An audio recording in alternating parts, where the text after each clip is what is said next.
வணக்கம் சார். நடக்கும். இப்போ ஒரு நண்பர் நமக்கு நல்லா தெரிஞ்சவர், இப்ப நீங்க சொன்ன மாரி தான். அவர் நமக்கு வேண்டியவர், நம்ம கண்ணு முன்னாடி கஷ்டப்படுறாரு. அவருக்கு ஏதாவது ஒரு சொல்யூஷன் சொல்லுவோமே!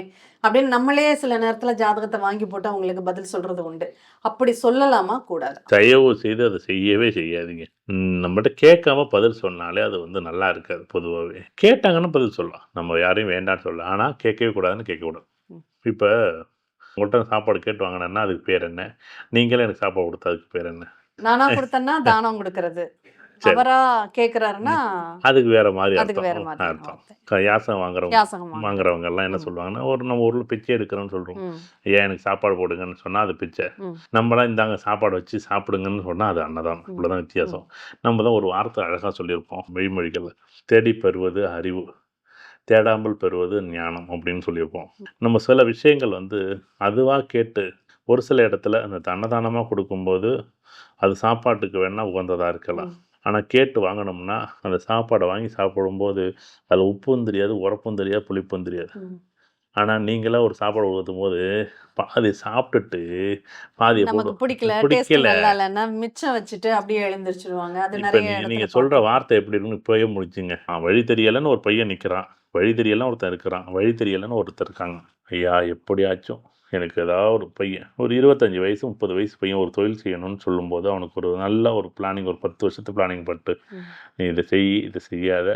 3 வருஷத்துக்கு வேல பாரு. 28 வயசு வரையும் நீ வேல பாரு. 29 வயசுலேருந்து நீ உங்க அப்பா தொழில எடுத்துக்க. ம். உன் அப்பா கூட இருந்து கத்துக்க.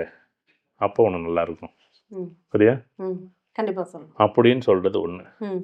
இல்ல. நீங்களே போய் அவருக்கு, "தம்பி நீ 25 வயசுல 28 வயசு வரையும் நீ இப்படி பாரு. ம். 29 வயசுல உங்க அப்பா தொழில பாருன்னா" யாராச்சும் ஒரே ஒரு பையன் கேட்பானா? கேட்க மாட்டாங்க. நான் இன்னைக்கே எங்க அப்பா தொழில எடுத்துக்கிட்டு நான் செய்வேன். எதுக்கு இருக்கிறத எல்லாத்தையும் வச்சு வாரி அழைச்சிட்டு, உங்க அப்பா 30 வருஷம் சம்பாரிச்சு வச்சது, 40 வருஷம் சம்பாரிச்சு வச்சத 3 வருஷத்துல காலி பண்றதுக்கு. குருவி சேர்க்கிற மாரி சேர்த்து வச்சிருப்பாரு அப்பா. இவன் என்ன பண்ணுவான் 3 வருஷத்துல அகல கால் வச்சு, இப்படி பண்ணிப்புடலாம், அப்படி பண்ணிப்புடலாம், இதுல விளம்பரம் பண்ணிப்புடலாம், அதுல விளம்பரம் பண்ணிப்புடலாம். எதுவும் நடக்காது. அவருக்கு தெரியாதா? ம். அவர் ஒவ்வொரு படியா தானே ஏறினாரு. கண்டிப்பா. ஏறுறது ரொம்ப கஷ்டம். ஒரு ம். மலையில ஏறுறது எவ்வளோ கஷ்டம்? மல் இறங்குறது கடகடன்னு இறங்கிடலாம். கடல்ல இறங்குறதுல குதிக்கிறாய்ங்க. நீங்க எங்க இறங்குறாய்ங்க? 4 படியா தேடி வந்துருவாங்க. 4 படியா இல்ல. மேலேருந்து குதிச்சர்றாய்ங்க. 40 படி, 400 படி ஒரே ஜம்பிங்கு. ஒரு முடிவு எடுக்குறாய்ங்க. இதெல்லாம் நமக்கு செட் ஆகாதுப்பா. ஓரமா ஒதுக்கி வச்சுட்டு மறுபடியும் வேற வேலைக்கு போறாங்க. யாராச்சும் அறிவுரைகள பொறுத்தளவுக்கு, எனக்கு வயித்து வலி இருந்தா நான் யார்ட்டயும் கேட்டேன்னா, அந்த அறிவுரைக்கு, அந்த ஒரு வார்த்தைக்கு மதிப்பு இருக்கும். நீங்களா அந்த வார்த்தைய குடுத்தீங்கன்னா, ம். கடவுளே நேரா சொன்னாலும் நம்ம கேட்க மாட்டோம். கடவுளே நேரா சொன்னாலும் நம்ம கேட்க மாட்டோம். அப்ப நீங்க என்ன சொல்லி, நான் என்ன சொல்லி கேட்க போறீங்க? நான் அதான் சொல்லுவேன். ஒரு ஜோதிடர்ட்ட போகும்போது தெளிவா பேசுங்க. ம். 2019ல நான் இதில இன்வெஸ்ட் பண்ணேன். இப்ப எனக்கு நான் ரூ. 1,00,000 இன்வெஸ்ட் பண்ணேன். எனக்கு இது இப்படி இருக்கு. நான் இந்த இடத்த வச்சுக்கட்டுமா? இல்ல வித்துறட்டுமா? இல்ல எனக்கு இன்னும் 5 வருஷத்துல, 10 வருஷத்துல இந்த இடம் எனக்கு பயன்படும்னா, நான் அத அப்படியே வச்சிருக்கேன். ம். நான் எப்ப இடம் வாங்கலாம்? நான் இடம் எப்ப விக்கலாம்? எந்த இடத்த விக்க போறீங்க? எப்ப வாங்குனீங்க? எதுக்கு விக்கிறீங்க? மேஜிக் மாரி, மாய மந்திரம் மாரி இவங்க நினைக்கிறாங்கன்னா, அப்படியெல்லாம் பண்ண முடியாது ஜோதிடத்தில. கண்டிப்பா. இவங்க என்ன நினைக்கிறாங்க, உங்க சாஞ்சியவே உணர்ந்தது 4 பேரு. ம். இது தெரிஞ்சா என்ன? தெரியலன்னா என்ன? ம். அங்க அத இருந்து சொன்னா தான் அவங்க அ, நல்ல ஜோசியர்கள்ன்னு அ. நெனைக்கிறாங்க. அது ஒரு துருவ கணிதத்தில தான் அங்க போகுது. ஜோதிட நோட்டத்தில எழுதியிருக்குமே. கண்டிப்பா. எல்லா நோட்லயும் இருக்கும். எல்லா புத்தகத்திலயும் இருக்கும். எல்லா ஜோதிடம் இன்னைக்கு ஒரு கஷ்டம் என்னன்னா, சாஃப்ட்வேர்ல நம்ம போட்டுர்றோம் இல்லையா? அதனால நெறைய பேருக்கு அத கண்டுபிடிக்கிறது ரொம்ப சிரமம் தான். இப்ப கம்ப்யூட்டர்ல இருக்கே. ஆ. நீங்க அத என்ன பண்ணுவாங்கன்னு தெரியுமா என்ன? இப்ப ஜோதிடம் ஆட் சாஃப்ட்வேர்லயே பண்ணிர்றாங்க. ஆட் பண்ணிடுறாங்க. ஆட் பண்ணிர்றாங்க. சூரியன் 2ன்னு போட்டா அப்பா கூட பிறந்த 2, சந்திரன் 2ன்னு போட்டா அம்மா கூட 2, அம்மா கூட பிறந்த 2 பேரு. ம். குருன்னு போட்டு 3ன்னு போட்டா 3 புள்ளைங்க. 2 பிளஸ் 1 மைனஸ் அப்படி 2 பிளஸ் பிளஸ் 1 போட்டிருப்பாங்க. 2 ஆணும் 1 பெண்ணுன்னு போட்டிருப்பாங்க.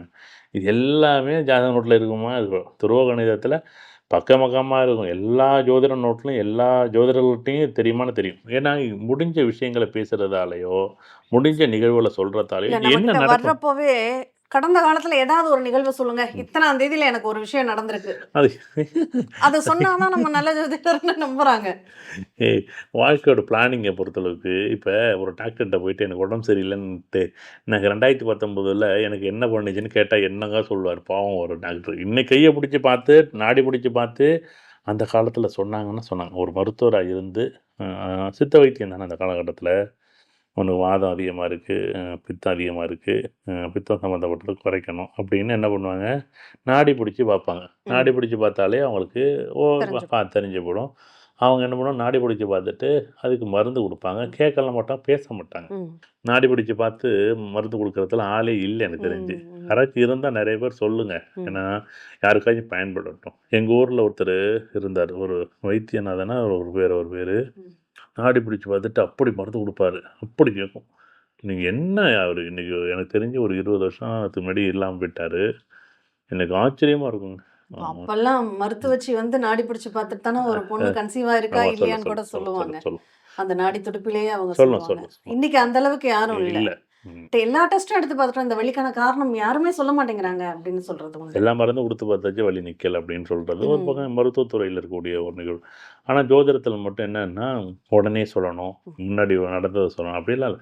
இப்போ இந்த தேதியில் இது நடந்துச்சு, இதை சொல்லுங்கள், இதை சொல்லாதீங்க. இதை ஃபஸ்ட்டு இதை புரிஞ்சுக்கிட்டாலே போதும். இந்த ஜோதிடங்கிறது எதிர்காலத்தை ஒரு திட்டமிடுதல் அல்லது வழிகாட்டுதல் அல்லது எதிர்காலத்தை பற்றியான ஒரு கண்ணோட்டம் எப்படி இருக்கும். அதுக்கு நீங்கள் திட்டமிடுறதுக்கு கடந்த காலம் வந்து பார்த்தீங்கன்னா 2010லேருந்து 2013 வரைக்கும் நீங்கள் நல்லா இருந்தீங்க. 2013லேருந்து 2016 வரைக்கும் நல்லா இல்லைங்க உங்களுக்கு ஜாதகம். 2016 பிறகு தான் உங்கள் தொழில் ஓடுனுச்சு. 2020 வரைக்கும் ஓடுனுச்சு. 2021 ஒரு வருஷம் நீங்கள் ரொம்ப கஷ்டம். 2022 நார்மலாக போய்கிட்டு இருக்கு. ஒன்றும் பெருசாகவும் இல்லை, நல்லதில்லை. இது வந்து சொல்ல முடியும். நீங்கள் 2019 வந்து இந்த ஜாதகம் வீடு விட்டு மாறினார். எதுக்கு? அதான் உங்களுக்கு தெரியுமே. ஜோதிடத்தை பொறுத்தளவுக்கு ஒரு விழிப்பு நிலைக்கு வாங்க.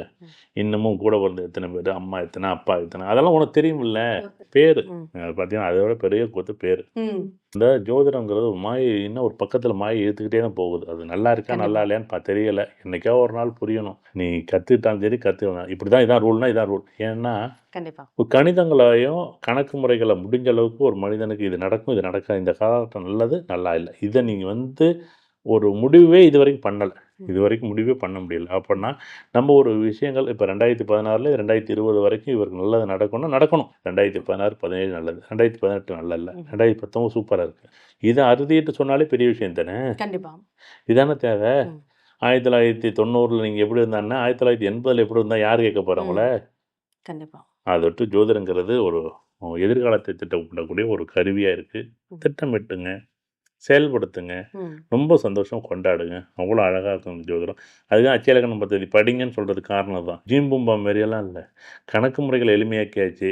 கணக்கு முறை இது வந்து இவ்வளோதான் விஷயம், இதை மட்டும் படிச்சுக்கிட்டா போதும். கடலுக்கு வலையா போட முடியும் முடியாது. கடலில் ஏதோ ஒரு சின்னோண்டு 0.000 ஒரு புள்ளியில் எங்கேயோ ஒரு இம்மியில் தான் நம்ம என்ன பண்ணுறோம், ஒரு வலை வீசுகிறோம்.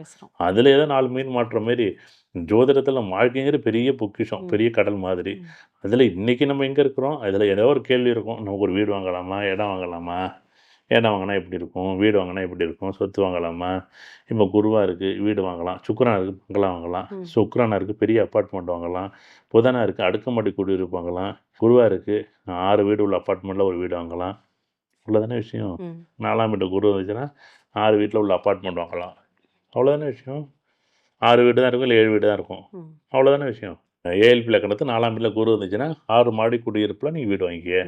நிறைய பேர் வந்து அப்படியே ஜீம்பும்பா மாரி சார் பழைய வீடு வாங்கலாமா, சனி 4ல் இருக்குது பழைய வீடு வாங்கிக்க, சுக்கிரன் நல்லா இருக்குது நல்ல பெரிய பங்களா மாரி வீடு வாங்கிக்க, சூரியன் நல்லா இருக்குது தனியாக ஒரு வீடு ஓரமாக நல்லா சென்ட்ரல் பிளேஸில் நல்லா ஒரு தனி வீடாக இருக்கும், வீட்டை சுற்றி காலிமானாக இருக்கும், நல்லா இருக்கும் வாங்கிக்க. சுக்கிரன் நல்லா இருக்குது, ஒரு பக்கம் நல்லா இருக்கும் ஒரு பக்கம் நல்லா இருக்காது, ஆற்று ஓரமாக இருக்கும், பழைய வீடாக இருக்கும், பழைய வீடு ஒரு பக்கம் இருக்கும், புது வீடு ஒரு பக்கம் இருக்கும், 4 அப்பார்ட்மெண்ட் இருக்கும், சுற்றி வந்து சின்ன சின்ன கூரை குடிசைகள் நிறைய பக்கம் இருக்கும். அதெல்லாம் ஒரு விதமாக எடுத்துக்கணும். இதெல்லாம் சந்திரனோட அமைப்பாக எடுத்துக்கணும். அதேமாரி நம்ம என்ன இருக்கோ அதுக்கு தகுந்த மாதிரி எடுத்துக்க வேண்டியதானே.